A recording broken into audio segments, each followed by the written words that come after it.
আপনার কাছে অনুরোধ, এই দুনিয়া বড় কিছুদিন জিন্দিগি বায়াম। আপনি সালমান শাহ তালাশ করেন, নায়ক তালাশ করেন, মাগো স্মার্ট তালাশ করেন, এই দুনিয়া স্মার্টের জিন্দিগি নয়। আপনার স্বামী যখন সুন্নতে রঙিন হয়ে যাবে, নবীজির আমলে আমল হয়ে যাবে, দুনিয়াতে হবে শান্তি, পরকালে হবে শান্তি। কিয়ামতের মাঠে আল্লাহ রাসূল আপনার স্বামীকে চিনবে। মায়েশা ডাকতে, নবীজি কিয়ামতের মাঠে আপনার উম্মতের পরিচয় কি, আলামত কি?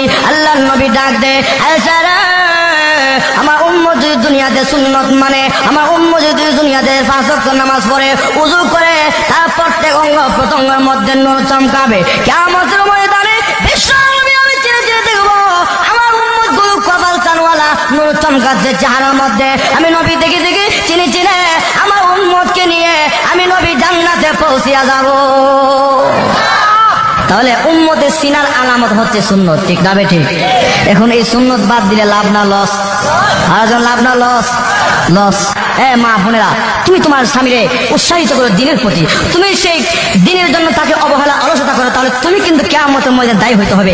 আল্লাহর কসম, বিশ্ব নবীর এই সুন্নতের সঙ্গে ঠাট্টা মস্কারি করলে তুমি কিয়ামতের ময়দানে আল্লাহর কাছে জবাবদিহি করতে হবে, যেখানে ঠিক না ঠিক? কিছুতেই আল্লাহর নবীকে প্রাধান্য দিতেন, যখন মারহাবা। কি প্রাধান্য? আল্লাহর নবী পত্র দিল, এক যুদ্ধে যেতে হবে, হুযায়ফার কাছে পত্র লিখেছে,